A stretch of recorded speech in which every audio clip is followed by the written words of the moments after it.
কি করামো? ও hello guys, আসসালামু আলাইকুম। কেমন আছেন আপনারা? আশা করি সবাই ভালো আছেন। আপনাকে তো আমরা ভালো আছি আলহামদুলিল্লাহ। আজকে আমি মুরগির মাংস ভাগ করছি, মানে আলু দিয়া, আলু কষাইয়া। আগে তো আলু ভাজ্যা ভাগ করতাম, বর্তমানে আজকে কষা শুধু ভাগ করতেছি। আর আমার দুষ্টা আমু মুরগির মাংস পছন্দ করে না, আমার ছেলে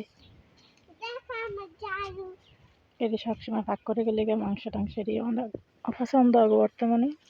তো যা ভাগ করে নিলাম আর কি, মানে অপছন্দ আবার আলু। আমার আম্মুর অনেক দুষ্টামি করতে হচ্ছে আমার সাথে। তারপরে খাইতে বেছে, তারপর মলসা শাক ভাগ করছিলাম। ইদারিং শাকটা পছন্দ করে বেশি, তো শাক ভাগ করছি, সাথে আলু দিছিলাম। খাইতে হচ্ছে কিছু, মানে শাকটা পছন্দ করে, মানে আগে এত পছন্দ করেনি, বর্তমানে পছন্দ করে। বর্ষাকালের দিন মানে শাক সবজি অনেক ভালো লাগে খাইতে। মানে বাড়ির পাশে যে ওই শাকটি, এই যে খাওয়ার পরে ওই দুষ্টাইমি করতে হচ্ছে মানে বাহিরে। আর পরনের যে জামাটা, ওর যেটা বোন, ওর বয়স 13 বছর। মাসাল্লাহ ওই টেলারের কাজ শিখছে।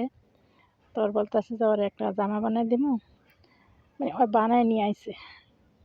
অনেক সুন্দর আছে জামাটা বানান, মানে প্রথম ওই বানাইলো। মাসাল্লাহ ওর বানান অনেক সুন্দর। শিখা শেষ হয় না এখনো, মানে ট্রাই করতেছে। মাসাল্লাহ ভালো হয়েছে জামাটা বানান।